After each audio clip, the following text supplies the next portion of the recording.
What is good mga ka-champion, and welcome back to another video. So I hope you're all doing well. And yeah, so for this video, I will just share with you guys yung tinatawag nating ano nga ba yung mga success blockers pagdating sa pagtitrade or even in life in general. Okay? So marami kasi ako nare-receive na messages, comments, paano daw maging successful sa pagtitrade, paano daw mag-improve. All of these things are very subjective from person to person, okay, or per individual.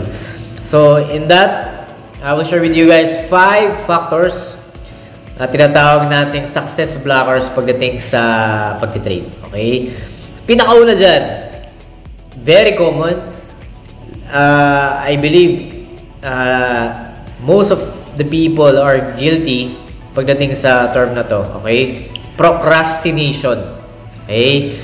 So, marami sa atin ngayon na gustong maiba yung lifestyle, magkaroon ng progress, hindi lang sa skills nila, sa buhay, financially, kung ano man yan, sa business.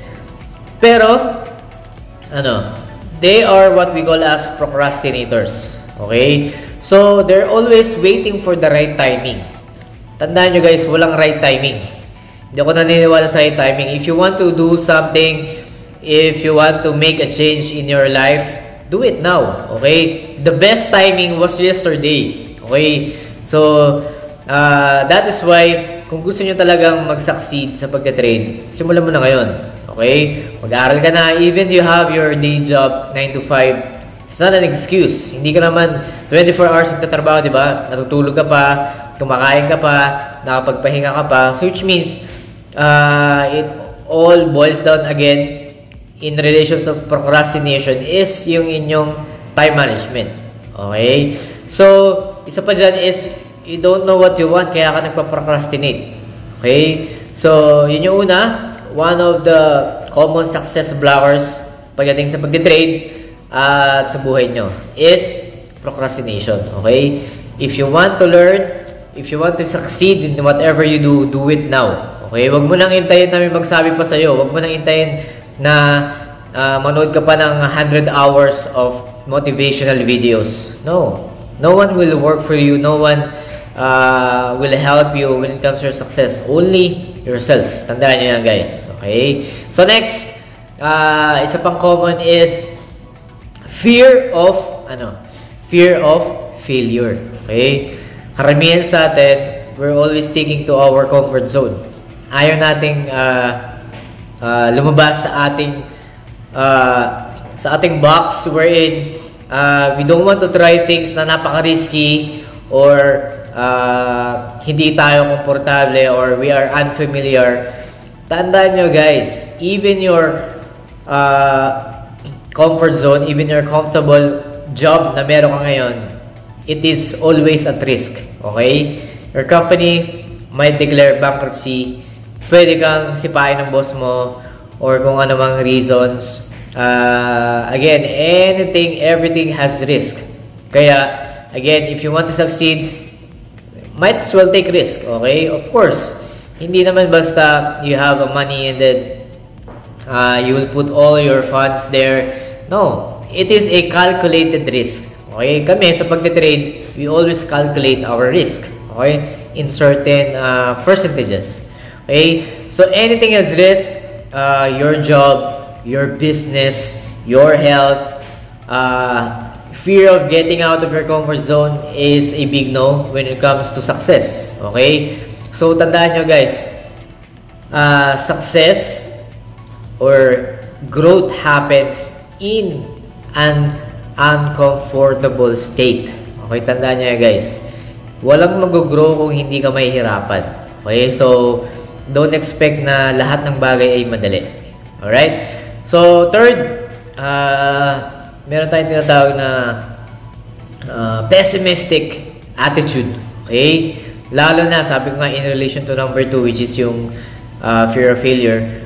We always have this negative talk sa sarili natin. Negative self-talk. Okay? We always have this self-doubt, fear. So lahat yan magkakalink. So whenever we think of negative thoughts, diyan ka na mapanghihinaan ng loob. So nagkakaroon lagi tayo ng mga negative self-talk, self-doubt, kung ano-ano pa. Masyado tayong nag-overthink. Okay, isa yun sa mga common attitude ng mga taong ayaw mag-succeed. Nag-overthink sila sa mga bagay na hindi pa nangyayari. Okay? So, fourth is, we're always, karamihan sa inyo ay daydreamer. Okay? Mahilig kayong mangarap, walang problema doon. Okay? Tandaan nyo, there's a difference between daydreaming and manifesting. Okay? Daydreaming, gusto lang nilang na-imagine yung mga bagay na gusto nila ma-achieve, pero walang action. Okay? Manifesting is you putting on the work para makuha mo yung alin. Para makuha mo yung gusto mo. Okay? So, tandaan nyo guys, magkaiba yung nagde-daydream sa nagmamanifest. Okay? So, kaya, kung ako sa inyo guys, always put into action kung ano may naisip nyo. Okay? Except pag negative man yan o illegal. So, So, walang problema mangarap, but always equate it with actions. Okay? And last, okay? So, karamihan dyan sa mga bagay na yan, karamihan sa mga tao na yan, is they always have this easy money mindset. Okay? Kaya, karamihan sa inyo na-scam, karamihan sa inyo nagsisisi sa huli. Kaya minsan pati yung mga matitino na tulad namin, or yung kung sino man na talaga nagbibigay ng value sa mga audience namin, followers, is naapektuhan dahil na-stereotype or na-generalize yung trading as a scam. Okay? So, tandaan nyo guys, naging scam lang yan if hindi ikaw nagre-research or ikaw mismo pumapasok ka sa mga bagay na hindi mo inaaral. Okay? Kaya this channel is all about education. Not for you to be hyped. Hindi ko kailangan mag-hype or hindi ko kailangan magpakita sa inyo ng kung anong material na bagay. Again guys, ang pinaka-priceless na pwede nyo makuha kahit kanino man or kung ano man is knowledge. Okay? Kaya I always advocate na maging knowledgeable at magkaroon ng education yung mga tao pagdating sa pagde-trade. Hindi lang dahil sa kumikita ng pera. Tandaan nyo guys, profits are only results of the hard work. So, hindi okay na iniisip nyo na madali yung ginagawa namin. Okay? Or ginagawa ko. So, walang easy money. Okay? Easy money comes after. After the hard work, after the patience, after the discipline, after the risk, lahat yan. Okay? So, sa akin, madali na. Dahil, of course, I put on the efforts. A lot of efforts, a lot of time pagdating sa craft ko. So, again, I hope you understand these 5 success blockers. So, maybe you are doing one of them or most of them.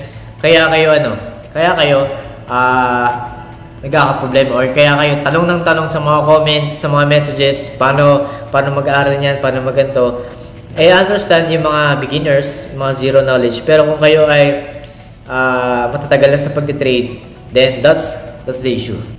So, yeah, yun lang. And yeah, that will be it for today. And thank you so much to all my subscribers, TFP VIP champion students, followers, haters, kung ano man, random people. Thank you so much and God bless you. I'll see you on the next video. Bye-bye. So, I just want to inform and announce that our TFE VIP Champion Student private Discord community is already up. And yeah, here we have several channels wherein we share our technical trading ideas among each other. And of course, we also have our weekly trade ideas para sa ating mga weekly forecast para sa mga currency pairs. And some announcement section. And of course, since tayo ay global, of course, we have other students as well na galing sa mga ibang bansa overseas. So, here we introduce ourselves and introduce kung saan tayo galing, sa bansa tayo ngayon, OFW man o hindi. But nevertheless, this is a healthy community para mag-share ng mga trading ideas para sa inyo guys. And hopefully, I will be putting up a server publicly para sa mga baguhan naman. and those mga followers and subscribers natin. Alright? So, yeah, this is just a minor announcement, and hopefully guys, you can join us and make this community grow, lalo na sa ating mga estudyante nag-aaral. Alright guys, so mga baguhan pa lang, but nevertheless, everyone here wants to learn, wants to make profit from the market, but as much as possible, we're all equal in the eyes of the market. Alright guys, so that would be it. So yun lang, and thank you very much. Alright.